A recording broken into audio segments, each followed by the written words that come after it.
ഈ flower bouquet എങ്ങനെയുണ്ട്? നല്ല ഭംഗിയില്ലേ കാണാൻ? നമുക്കൊന്ന് ഉണ്ടാക്കി നോക്കിയാലോ? ഒരു കാർഡ്ബോർഡ് പീസ് എടുക്കുക. വീഡിയോയിൽ കാണുന്ന മെഷർമെൻറ്റിൽ കട്ട് ചെയ്യുക. അതേ ലെങ്ത്തും ബ്രെഡ്ത്ത് 1 സെൻറ്റിമീറ്ററിലുള്ള ഒരു പീസ് കട്ട് ചെയ്തിട്ട് അതിൻ്റെ അടിഭാഗത്തൊന്ന് ഒട്ടിച്ച് കൊടുക്കുക. അതേ ഭാഗത്ത് തന്നെ ഗ്ലൂ അപ്ലൈ ചെയ്തിട്ട് ഒരു കാർഡ്ബോർഡ് പീസിൽ ഒട്ടിക്കുക. എനിക്കതൊന്ന് കട്ട് ചെയ്തെടുക്കുക. അതിനുശേഷം അതിന്മേലെ കളർ അപ്ലൈ ചെയ്തെടുക്കുക. എന്നിട്ട് വീഡിയോയിൽ കാണുന്ന മെഷർമെൻറ്റിലുള്ള കുറച്ച് പേപ്പേഴ്സ് കട്ട് ചെയ്യുക.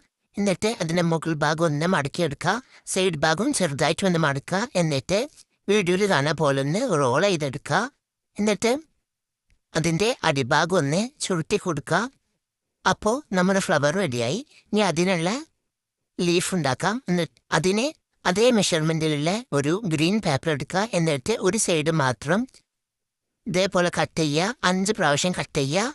എന്നിട്ട് വീഡിയോയിൽ കാണുന്ന പോലെ ഓരോ ഭാഗം ഒന്ന് മടക്കി കൊടുക്കുക. ആദ്യം ഒരു പീസ് എടുക്കുക. എന്നിട്ട് പകുതിയായിട്ട് മടക്കുക.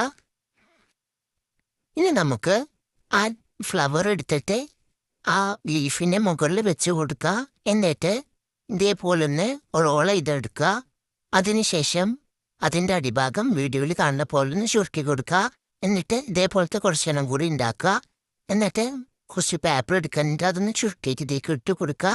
എന്നിട്ട് നമ്മുടെ ഫ്ലവേഴ്സ് ഓരോന്നായിട്ടാക്കി വെച്ച് കൊടുക്കുക. അപ്പോൾ അത്രയേ ഉള്ളൂ, നമ്മുടെ ഫ്ലവർ ബൊക്കെ റെഡിയായി. പിന്നെ ഇഷ്ടപ്പെട്ട ലൈക്ക് ചെയ്യാൻ മറക്കണ്ട. പിന്നെ സബ്സ്ക്രൈബും.